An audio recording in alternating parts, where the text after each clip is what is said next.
Pablo escribe a los hermanos que están en Filipos y es una carta bastante emocionante y es una de mis cartas preferidas o de las cuales realmente puedo leerlas cada día y sigo aprendiendo mucho más y me sigo deleitando en la palabra de nuestro Dios y dando gloria a su nombre por el ejemplo y las verdades bíblicas que se encuentran aquí. Dice el capítulo 4 de Filipenses, versículos 11 al 13, de la siguiente manera. No que hable porque tenga escasez, pues he aprendido a contentarme cualquiera que sea mi situación. Sé vivir en pobreza y sé vivir en prosperidad. En todo y por todo he aprendido el secreto tanto de estar saciado como de tener hambre, de tener abundancia como de sufrir necesidad. Todo lo puedo en Cristo que me fortalece. Y en este año 2021, mis hermanos, como fue anunciado y cada uno de nosotros, los hermanos que hemos estado dirigiendo los cultos, lo hemos dicho desde el primer domingo de este mes de noviembre. Noviembre es un mes especial para muchos de nosotros y para mí de manera doble. Porque nuestra iglesia, mis hermanos, en este año 2021 está cumpliendo su aniversario número 15. Pienso que es de mucho gozo para todos nosotros, o al menos para quienes hacemos y conformamos la Iglesia Bíblica Pacto de Gracia. En estos 15 años hemos aprendido y hemos visto muchísimas cosas en la historia de nuestra iglesia. Dios me ha dado la oportunidad y la bendición de poder estar en 6 de esos 15 años. Y deseo que muchos años más Él me permita seguir compartiendo en esta iglesia local. Pero en todo este tiempo, mis hermanos, más la vida del ministerio que el Señor me ha concedido, he visto la llegada de muchas personas a esta iglesia. He visto también la salida de otros. Y también hemos presenciado la partida de varios hermanos muy amados a la presencia del Señor. Considero que la vida de la iglesia es una parte muy, pero muy importante y es muy vital en la vida de todo cristiano. Y pienso que aquella persona que no considera la iglesia como la Biblia lo manda, tranquilamente podríamos dudar de su amor por Cristo. De manera que, siendo esto así, el cristiano siempre piensa en las actividades de su vida secular, considerando la iglesia. Piensa en sus pasos de su vida secular, considerando la iglesia. A lo que, mis hermanos, yo puedo concluir fácilmente lo siguiente. Y es que el aprecio que tú tengas por Dios se verá reflejado en el aprecio que tú tengas por la iglesia. Tú no aprecias la iglesia, seguramente es porque no aprecias a Dios. No estoy hablando, mis hermanos, del espacio físico. No estoy hablando de el nombre de la iglesia como una institución. Estoy hablando de la iglesia como lo que realmente es, y es esa gran familia que Dios nos ha concedido. Por lo tanto, en vista de un año más que nuestro Dios provee a la Iglesia Bíblica Pacto de Gracia, yo deseo que recordemos algunos aspectos básicos y prácticos de la vida cristiana en la iglesia. Y vamos, mis hermanos, a tomar como testimonio estas instrucciones y estos consejos que el apóstol Pablo le da a esta iglesia, que gozaba de muchas virtudes, así como también nosotros gozamos de muchas virtudes. Pero esta misma iglesia, así como también nosotros, necesitaba la palabra de Dios para corregir ciertas deficiencias que existían. Porque si no fuese así realmente, mis hermanos, esta iglesia ya estaría gozando de la presencia del Señor. Permítanme finalizar esta introducción con una ilustración real. Y seguramente hice esto alguna vez con ustedes cuando empezaron a visitar esta iglesia local. Y yo siempre acostumbro acercarme a aquellas personas que asisten frecuentemente a nuestras iglesias y procuro preguntarles siempre acerca de su vida y si es que vienen profesando fe, preguntarles acerca de su anterior congregación. ¿Por qué viene acá? ¿En qué servía allá? ¿Qué hacía allá? ¿Cómo llegó allá? Todas esas preguntas. Y recuerdo a una persona que me respondió sobre este tema en varios aspectos, pero me puntualizó muy bien el hecho de que los miembros de aquella congregación no llenaron sus expectativas. Y es por eso que él tomó la sabia decisión de buscar otro lugar. Las personas llegaban tarde, me decían, las reuniones no eran muy alegres, las personas me miraban raro, a veces no me miraban, la puerta era muy pequeña y cuando el culto terminaba era un caos. No tenían muchos cánticos, apenas tenían 4, entre otras cosas más que ciertamente no llenaron las expectativas de esta persona.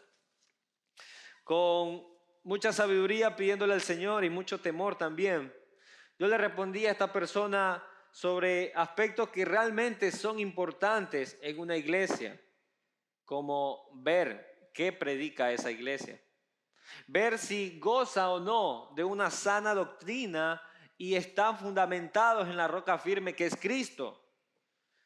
Entre otras cosas más que pudimos conversar, pero le mencioné y no podía finalizar la conversación con aquella persona sin decirle que si él continuaba en este lugar con las mismas expectativas que tenía en su anterior lugar, tampoco esta sería la iglesia para él. E iba a suceder lo mismo. 2 meses se iría a otro lugar y diría lo mismo. IBPG no llenó mis expectativas. Por lo tanto, las personas que creen o piensan conocer al Señor Jesucristo llegan a las iglesias con una idea de perfección en aquellos que están en las iglesias. Sin embargo, nosotros necesitamos de Cristo y su iglesia justamente porque carecemos de perfección. Y estaremos, mis hermanos, en esa misma condición y seguirá siendo así mientras estemos en este mundo corrupto. Por lo tanto, si tú estás en esta o cualquier otra iglesia con tus expectativas, quiero decirte, mi querido amigo, que vas a ser presa fácil o ya estás siendo presa de algo que puntualizaremos esta mañana. Y es acerca del descontento o también descrito en la Escritura como la queja. Es por eso que he llamado el sermón de esta mañana fomentando el contentamiento en la iglesia. Y quiero compartirlo con ustedes en 3 puntos. En primer lugar, vamos a ver la realidad del descontento. Luego vamos a ver el origen del descontento. Y obviamente necesitamos saber la cura del descontento para luego traer unas cuantas conclusiones prácticas a nuestras vidas. Mis hermanos, yo les voy a pedir entonces que ustedes mantengan sus Biblias abiertas en Filipenses 4, aunque pasaremos por otros textos más, pero realmente vamos a basarnos a los consejos que Pablo nos da aquí en Filipenses 4. Y vamos a ver el primer punto de esta mañana, la realidad del descontento. Como les mencioné el ejemplo de aquella persona que visitó nuestra iglesia años atrás y venía descontenta de su anterior congregación, es imposible pensar de que el hombre natural, y aún también nosotros en ciertas oportunidades, estamos libres de caer en este pecado. Si yo le consulto a cada uno de ustedes, podrían confirmarme que en alguna oportunidad de su vida pasaron descontentos o conocieron a alguien, o aún así conocen a alguien que está atravesando esta condición de queja. Pero también, mis hermanos, cuando nosotros nos acercamos a la palabra de Dios y vamos a la Escritura, la evidencia bíblica respalda la realidad del descontento. No es en vano que la Escritura nos advierte de eso y nos señala claramente que la queja es un pecado que Dios ve bastante grave.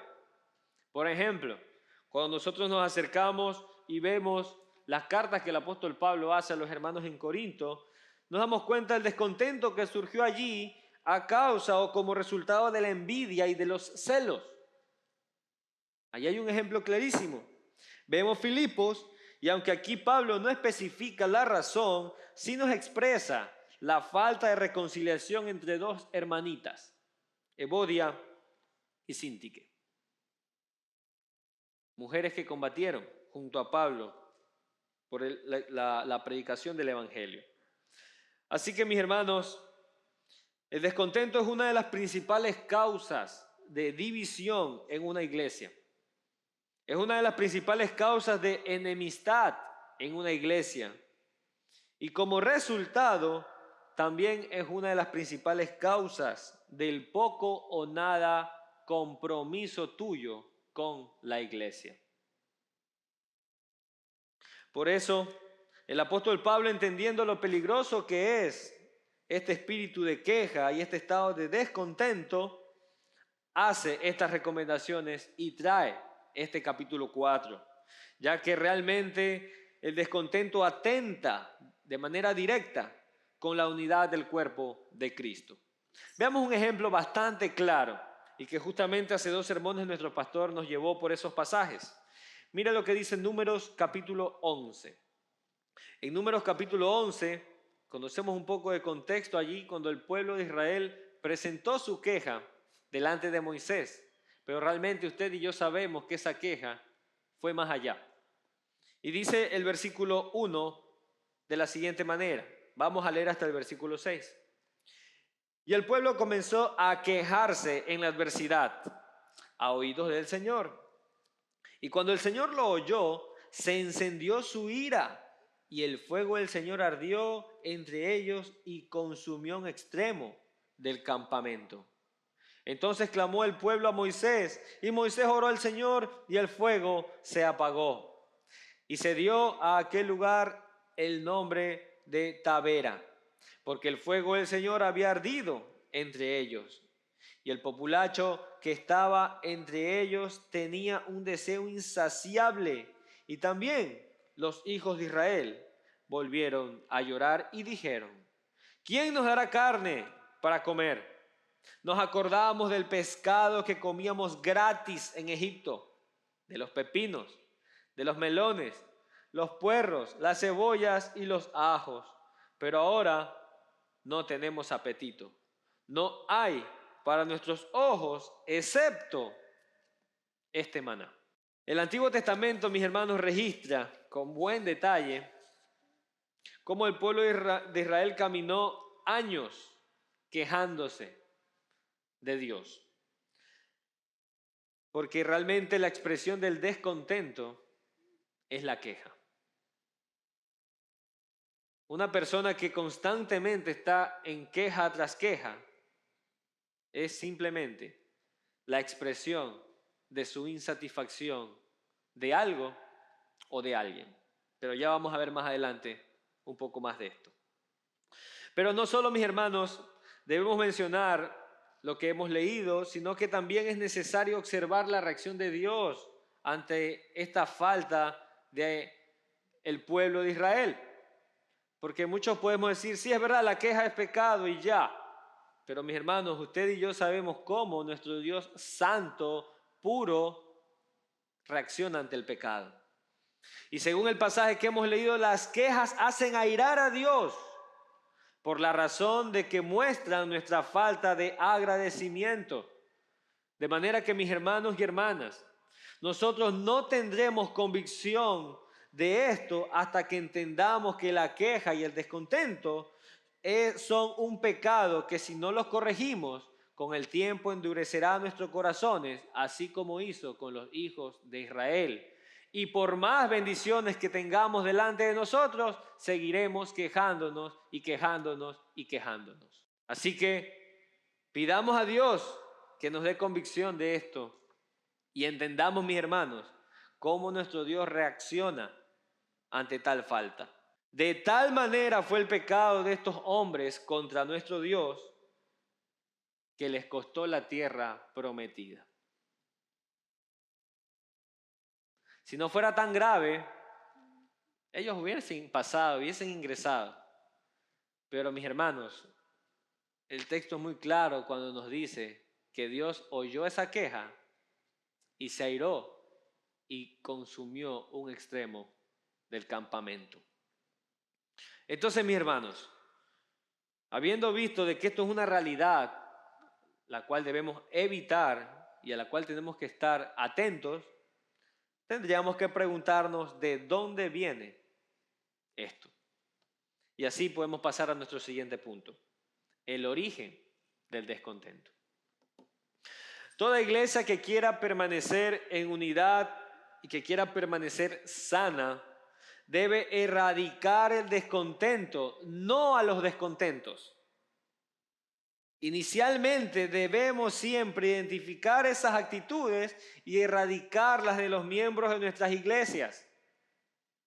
Lo que quiere decir que todos nosotros tenemos la responsabilidad de tratar esas insatisfacciones con nuestros hermanos para mostrarles su pecado y poder encaminarlos nuevamente en la dirección correcta que Dios nos dice que debemos transitar. Pero respondiendo a la pregunta, entonces, ¿cuál es el origen del descontento? Podemos señalar, mis hermanos, que en algunas oportunidades pueden existir quejas en un sentido positivo.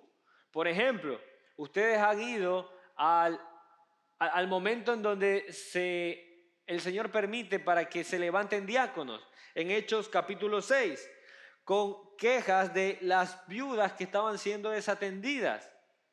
Y lo que se pedía allí era un reclamo justo. Pero comparándolo con lo que leímos en Números, no era un reclamo o algo justo. Por lo tanto, las quejas debemos verlas en ese sentido, mis hermanos.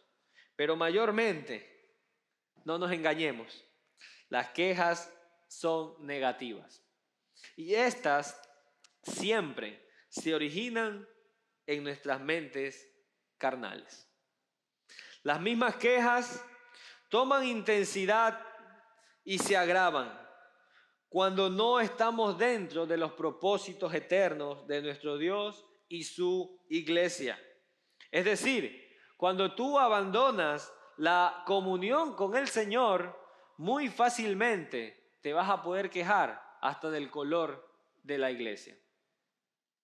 Y con ese pequeño detallito vas a seguir quejándote de los hermanos que están en la puerta, vas a seguir quejándote de los hermanos que están en el sonido, hasta que vas a llegar hacia el hombre que está aquí predicando cada domingo, habiendo atravesado también, quejándote de aquellos que se sientan al lado tuyo. Por lo tanto, no tenemos que actuar aquí con simpleza. Apenas, mis hermanos, tú detectes este espíritu de queja, asegúrate de que esto no tome intensidad, no tome cuerpo y ya haya tomado el control completo de tus pensamientos y de tus acciones. Así que el origen de la queja, mis hermanos, el origen del descontento, no es algo exterior realmente. Lo exterior evidencia tu descontento. Lo que tú exteriorizas es la muestra de que estás descontento. Sino que el origen del descontento y de la queja, mis hermanos, es una actitud interior del corazón que siempre abandona la razón. Siempre. Porque a pesar de que tú vas a estar consciente y sabes de que no hay nada bueno en eso, aún así somos capaces de quejarnos. Porque abandona la razón y abandona el entendimiento de la palabra de Dios. ¿Por qué digo que abandona la razón? Muy fácil, mis hermanos, y te lo voy a demostrar en el siguiente ejercicio. Vaya conmigo a Romanos 8:28. Y sabemos que para los que aman a Dios, todas las cosas cooperan para bien.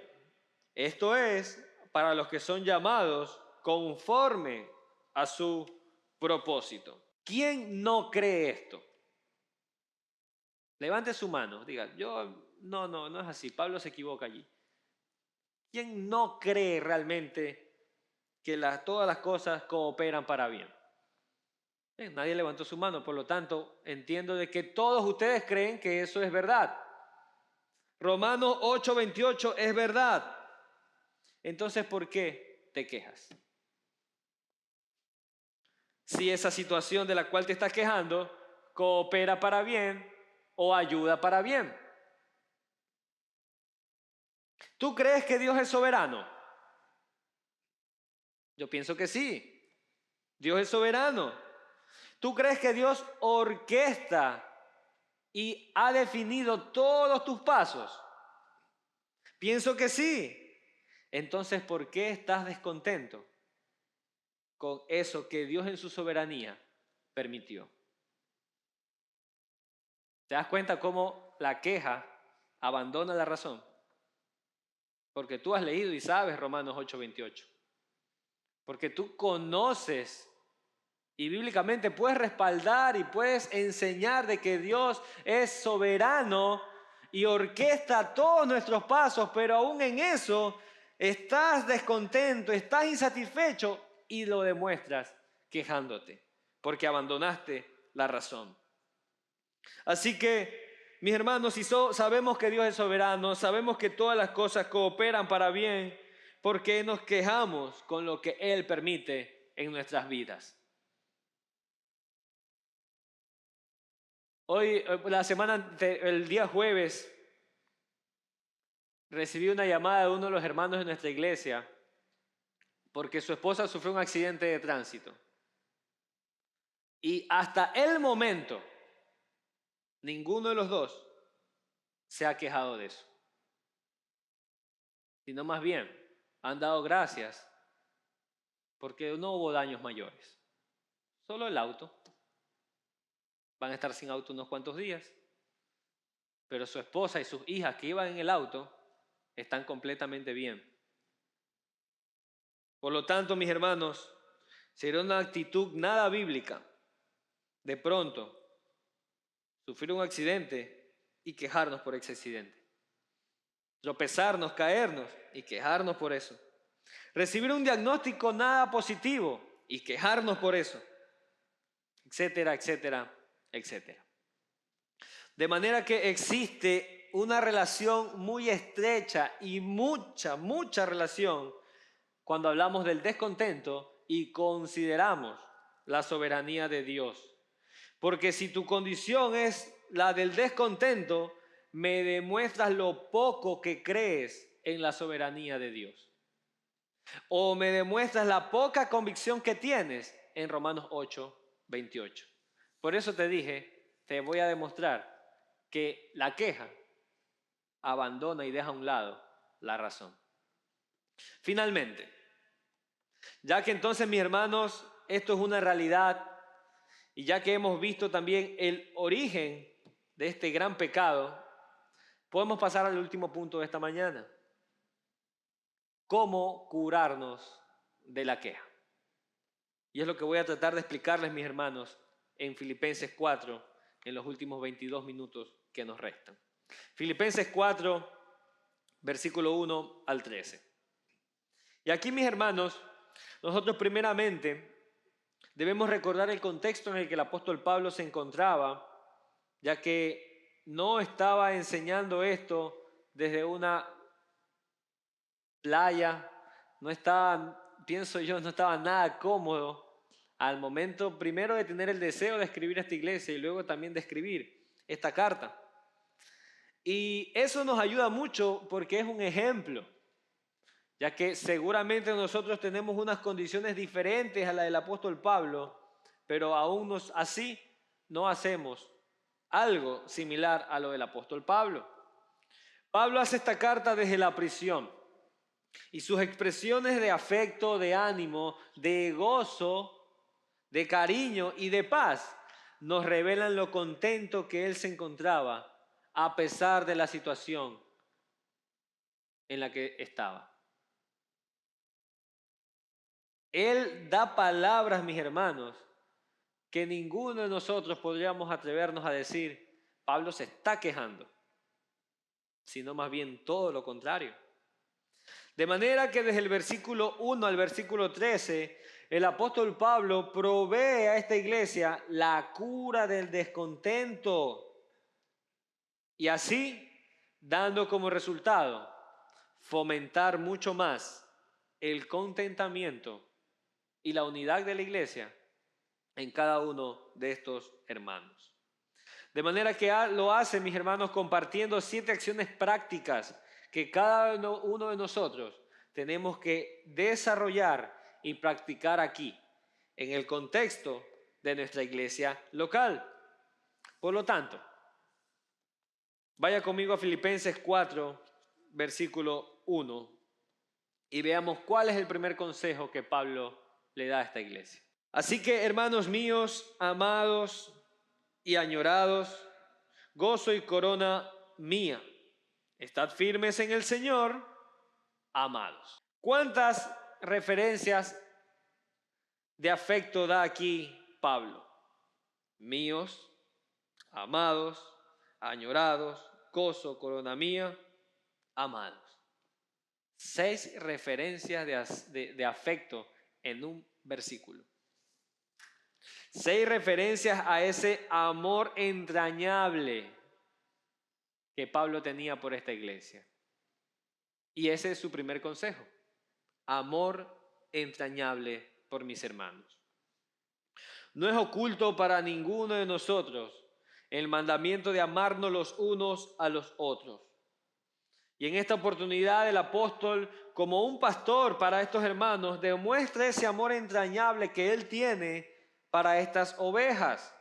Sin embargo, los enfrentamientos que 2 de sus ovejas tenían llenaba de tristeza al apóstol, lo llenaba de preocupación, lo mismo que debe ocurrir en nosotros al oír de divisiones, de enemistades y de pleitos dentro de nuestra congregación.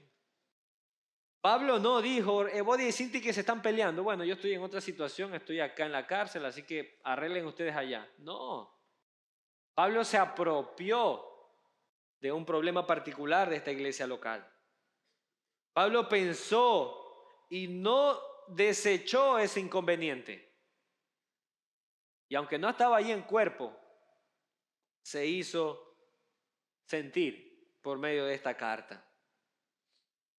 Por lo tanto, para desechar ese descontento en nosotros, apelamos al amor entrañable. Lo cual nos deja implícito que si tú estás descontento con alguien o con algo, es porque realmente no estás amando y por ende no cumples el mandamiento de amarnos los unos a los otros. Consejo número 2. Estar firmes en el Señor. Y lo dice el mismo versículo 1. Pues ya que Pablo da estas palabras de afecto, como míos, amados y añorados, gozo y corona mía, como paréntesis les da este muy, pero muy importante detalle. Estad firmes en el Señor. Así que existe una sola manera, mis hermanos, de vivir la vida cristiana sin tropiezos. Existe una sola manera de caminar en Cristo gozosos, felices, dichosos. Y es la manera de caminar estando en Cristo. Cualquier otra ruta que tú puedas querer tomar para mantenerte de pie en el cristianismo es algo falso y es arena movediza, la cual te vas a dar cuenta cuando ya solamente quede tu cabeza en la superficie. Y probablemente va a ser demasiado tarde. Pero estas 2 hermanas, con su actitud, mostraban de que no estaban firmes en el Señor. Porque estaban siendo partícipes del descontento, de insatisfacciones y por ende de enemistades, la una con la otra. Y la única manera de resolver sus problemas era en el Señor y nadie más que en el Señor. Si no acudimos, mis hermanos, a Cristo para resolver esto y cualquier asunto de nuestras vidas, vamos a poner un parche nomás a las cosas y seguimos. Es como ilustraba el día de ayer a uno de los hermanos conversando justamente algo parecido a esto. Es como que se ponchó tu llanta, la parchas y muy bien, seguimos 3 años más con la misma llanta. Seguramente tú vas a parchar esa llanta, vas a llegar a un lugar seguro, pero vas a querer cambiar esa llanta. Vas a atacar el problema de raíz. Y eso tenía que hacer Evodia y Síntique, pero en el Señor, en Cristo. Entonces, aquí nosotros tenemos claramente un llamado, el llamado de estar firmes en Cristo.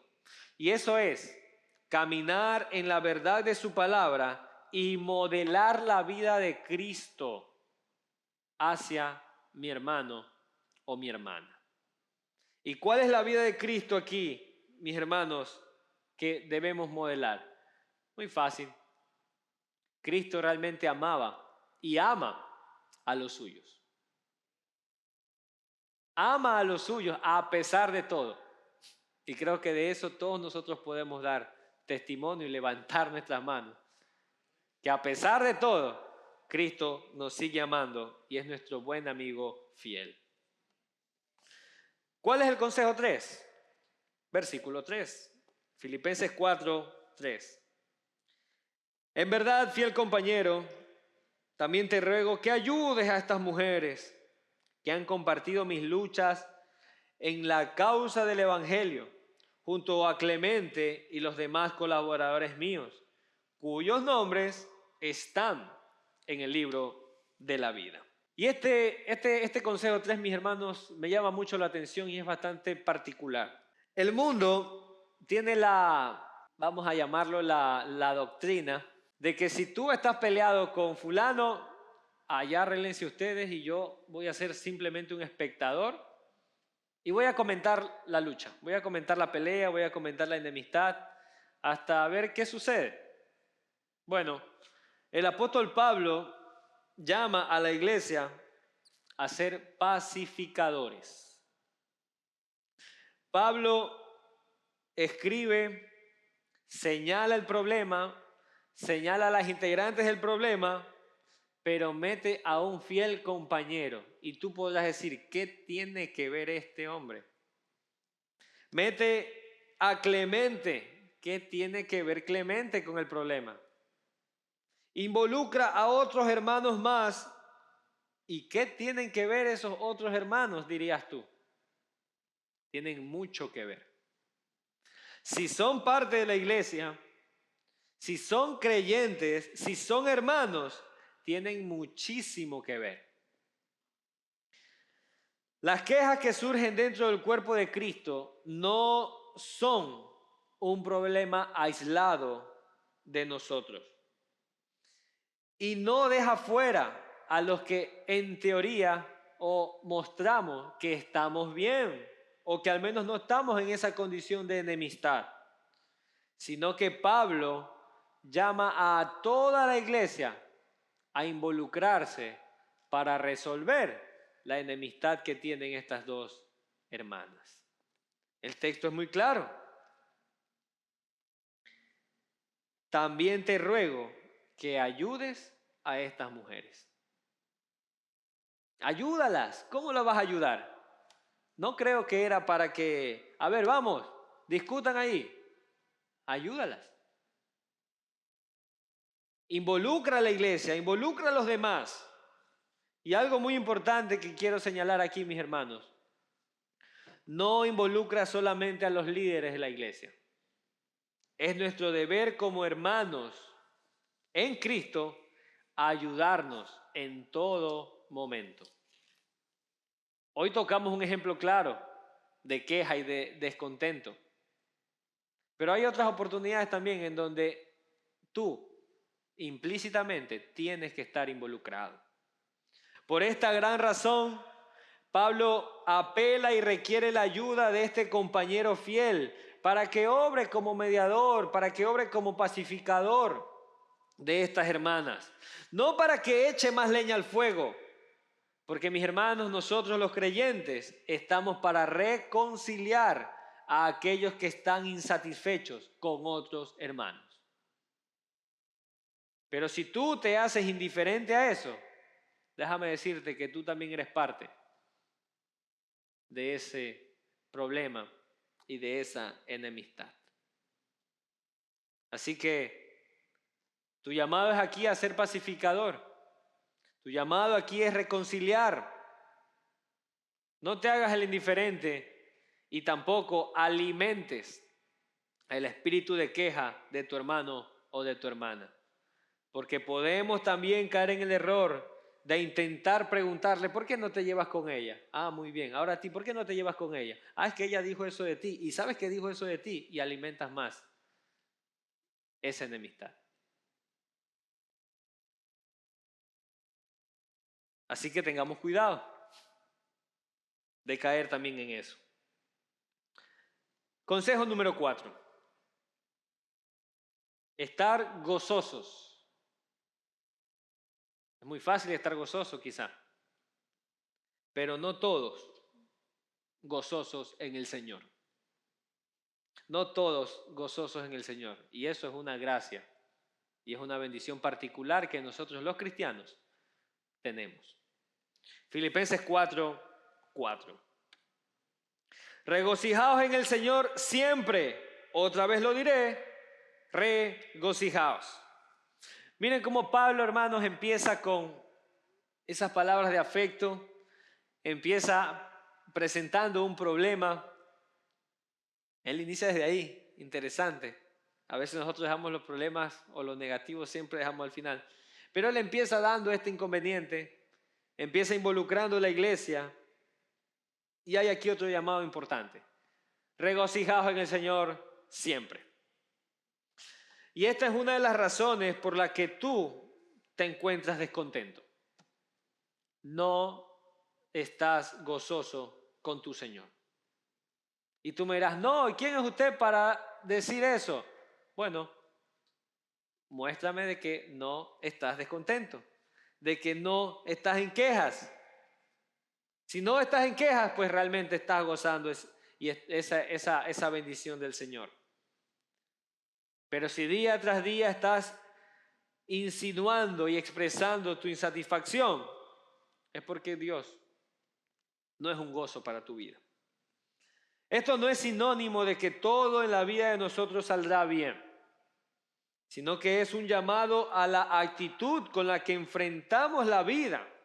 Y tal actitud no está basada en lo que hoy se conoce como positivismo, pues Pablo destaca categóricamente que esto es un gozo en el Señor. Porque fuera de las iglesias hay mucha gente que piensa y que realmente te dice, yo estoy gozoso. Y aparece una buena noticia y está gozoso. Gana su equipo de fútbol y está gozoso. Pero los creyentes podemos gozarnos en el Señor. De manera que carecer de esta actitud en el Señor es muestra también de la falta de comunión que tienes con Él. Resultado de esa falta de comunión, tu descontento y tu queja. Sencillito. El consejo es claro de Pablo. Gózate, regocíjate, otra vez te lo digo, regocíjate. Y si en verdad ya eso no está caracterizando tu vida como cristiano, es porque ya realmente el descontento está siendo parte de ti. Consejo número 5. Confía en Dios. Confiar en Dios. Filipenses 4:6. Por nada estéis afanosos, antes bien, en todo, mediante oración y súplica con acción de gracia, sean dadas a conocer vuestras peticiones delante de Dios. Es algo importante darnos cuenta de muchos detalles cuando visitamos hospitales, visitamos un lugar de comida y están los muy, pero muy apreciados buzones de quejas. Yo a veces digo, ¿por qué no se llaman buzón de petición? Y regularmente siempre los buzones de quejas están llenos. Y no estoy en contra de los buzones de quejas, pienso que son muy importantes para evaluar cómo está funcionando el negocio. Pero es interesante cómo Pablo dice que nos presentemos delante de Dios y presentemos nuestras peticiones, ya que muchos se presentan delante de Dios y presentan sus quejas. Porque este llamado, mis hermanos, es muy especial, ya que en primer lugar nos advierte y nos invita a no estar afanosos, lo cual implica la posibilidad de estarlo. Pero por otro lado, o mejor dicho, luego de eso, Pablo nos da una invitación práctica. Y es claramente que aquí Pablo nos está diciendo que tanto tú como yo y toda la iglesia debe dedicarse a la oración. Porque la oración nos está demostrando de que tú estás confiando en Dios. Tienes un problema, tienes una decisión importante que tomar.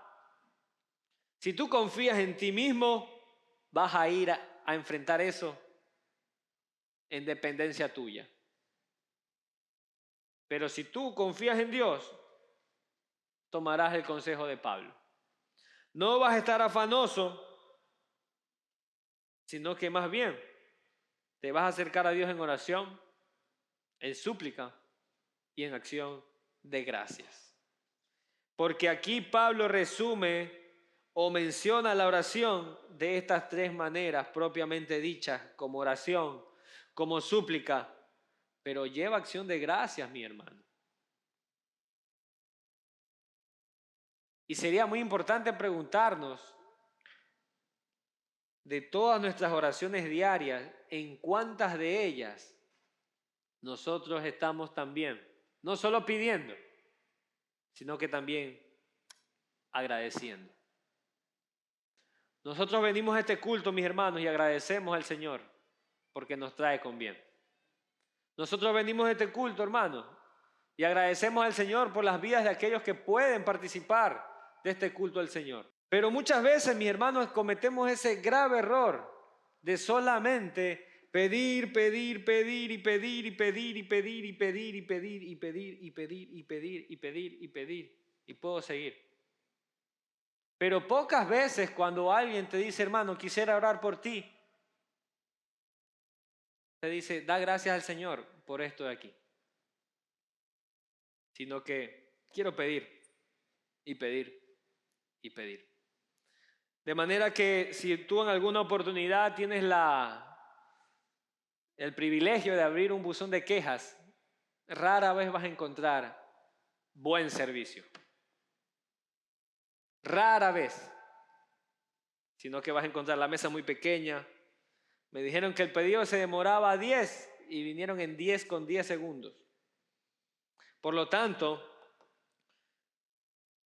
muchos diseñan oraciones pidiendo, pero pocos diseñan oraciones dando gracias.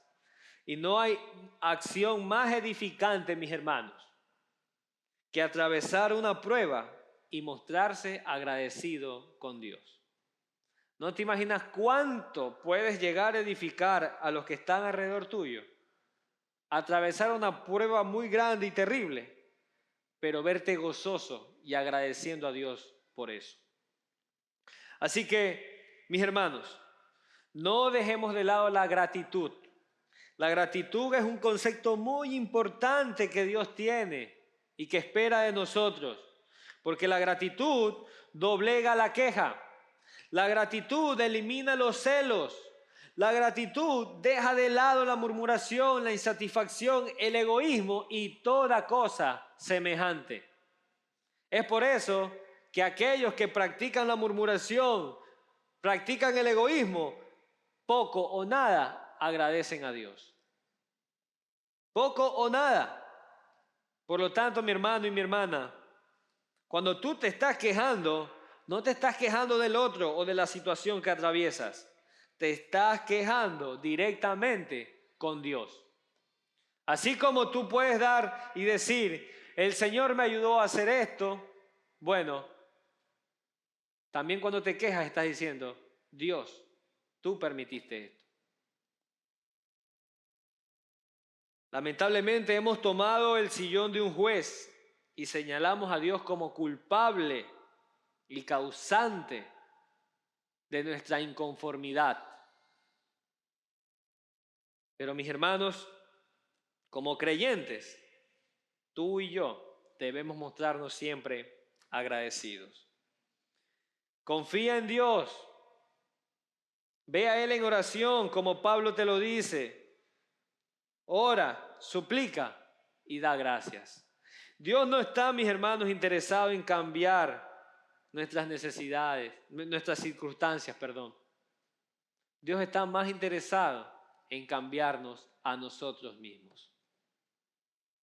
Dios prefiere cambiar nuestras actitudes que cambiar el problema.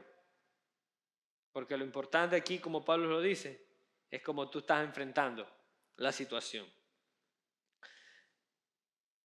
Consejo número 6. Ya nos quedan 2 consejos más. Y el consejo número 6, mis hermanos, tiene que ver con un asunto más práctico que los demás. Porque es acerca de una vida correcta en Cristo. Dice Filipenses 4:7.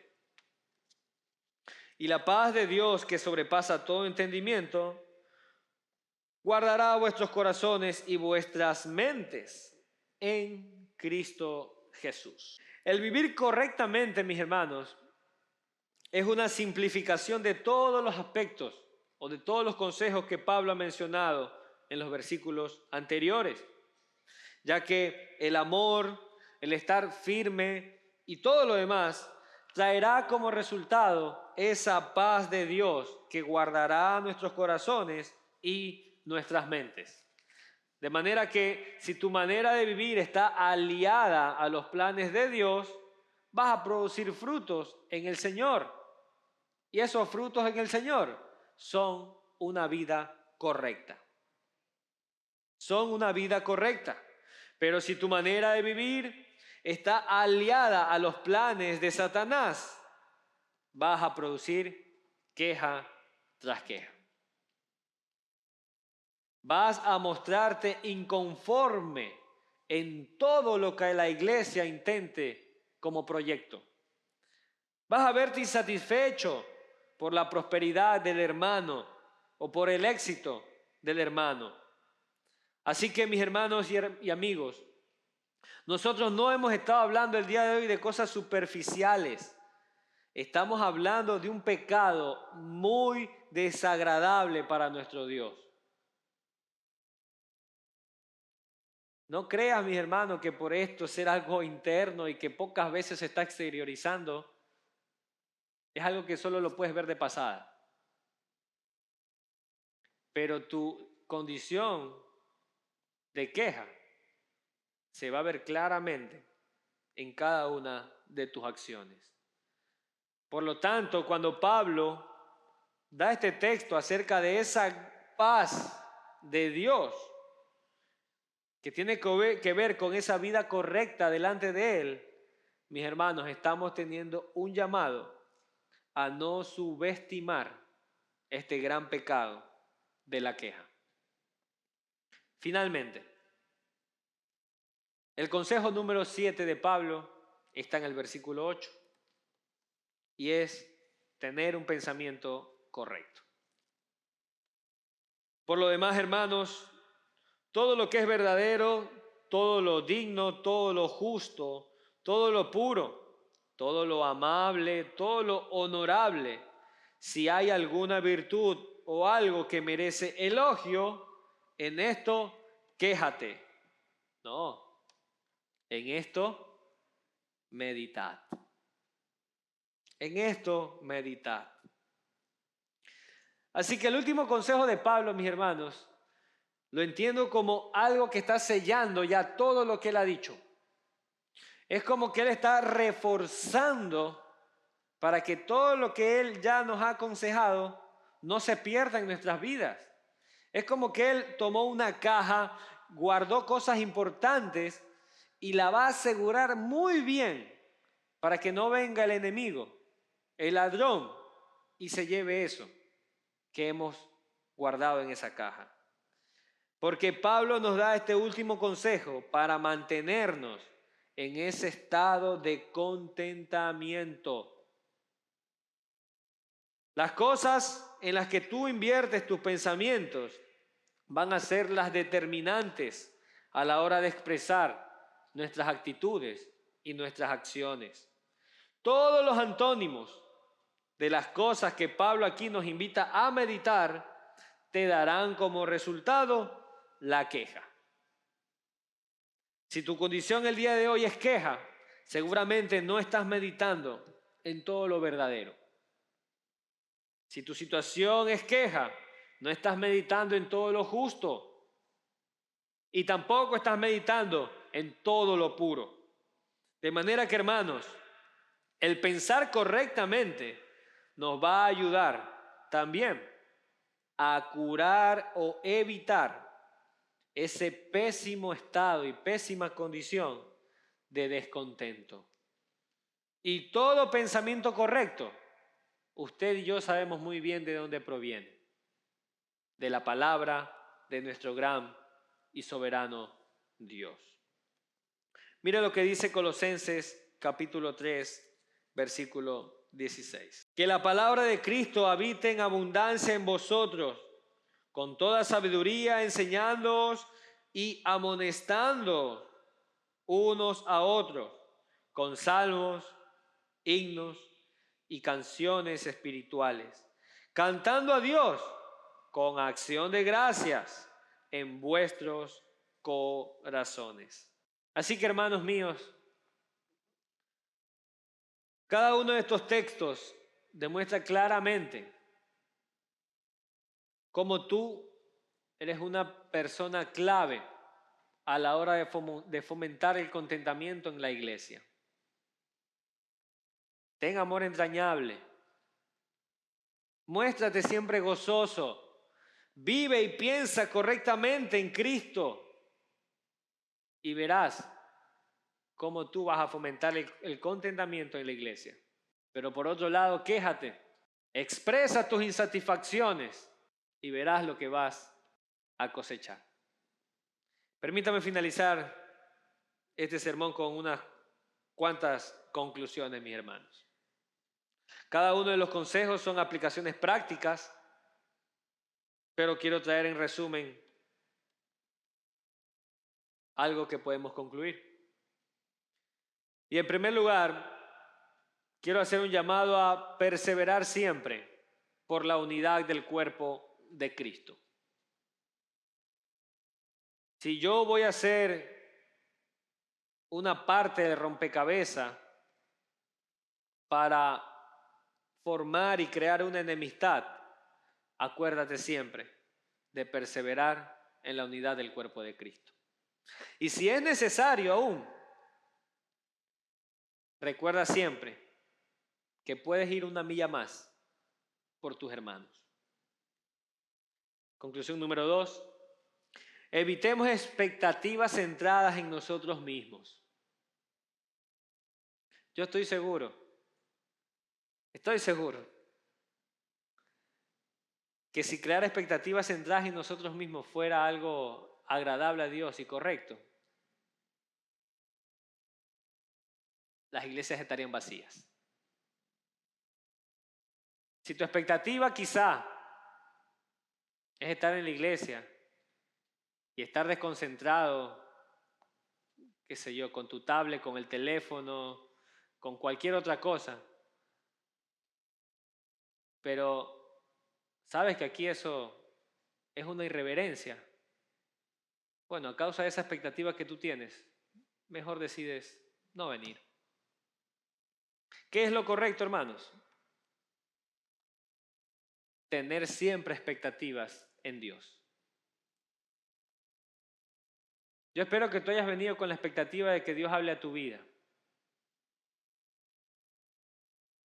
Yo espero que tú tengas la expectativa de finalizar este año evaluando tu vida cristiana en este 2021 para que puedas corregir lo que no hemos podido corregir. Yo espero que tú tengas expectativas en el servicio y quizá no serviste este año 2021 como hubieses querido hacerlo, pero dices voy a empezar el 2022 con todo y quiero servir a mi Señor. Fórmate expectativas en Cristo, en el Señor. Cristo no te va a decepcionar como lo voy a hacer yo. Cristo no te va a decepcionar como lo hará el hermano que está a tu lado, adelante o atrás tuyo. Forma expectativas en el Señor Jesucristo. Pero recordemos también, mis hermanos, que nosotros somos pueblo adquirido por Dios para andar y estar siempre en la luz. Por lo tanto, todo aquel que es de Dios es conocido por ser un hombre agradecido. No es conocido por ser un hombre lleno de quejas. Por lo tanto, cuando estamos en esa condición, desvirtuamos lo que profesamos con nuestra boca. Desvirtuamos nuestra profesión de fe, porque realmente Dios quiere de su pueblo gente agradecida. Y por último, un pueblo quejumbroso es una contradicción muy clara a la luz de la palabra de Dios. Así que, hermanos, yo deseo y oro al Señor para que realmente Él nos libre de este gran pecado del descontento, que podamos reemplazarlo con agradecimiento y, como es el título del sermón el día de hoy, podamos fomentar el contentamiento en la iglesia.